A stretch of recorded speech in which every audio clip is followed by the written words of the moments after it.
ప్రార్థించండి, పాల్గొనండి. యేసు రక్షించును, యేసు విమోచించును. మిస్పా కృపా సన్నిధి వారు నిర్వహించు అంత్యకాల దిద్దుబాటు సువార్త సభలు.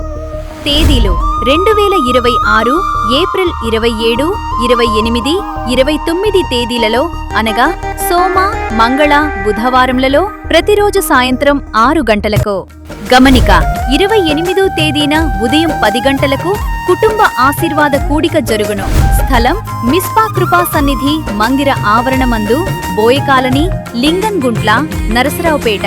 ఈ సువార్త సభలయందు దైవజనులు పాస్టర్ బర్నబాస్ గారు, అపోస్తలుడు కెవి జార్జ్ గారు, పాస్టర్ యేసురత్నం గారు వాక్య పరిచర్య చేయుదురు. అద్భుతమైన సాక్ష్యం, హృదయాలను కదిలించే ఆత్మీయ స్తుతి ఆరాధన మరియు ప్రవచనాత్మకమైన దైవ సందేశాల కొరకు తరలిరండి. Don't miss it. ఈ సభలకు ఆహ్వానించువారు పాస్టర్ డేవిడ్ రాజు గారు మరియు సంఘస్థులు. వివరాలకు పాస్టర్ డేవిడ్ రాజు గారు. Cell number 9494577749. అందరూ ఆహ్వానితులే.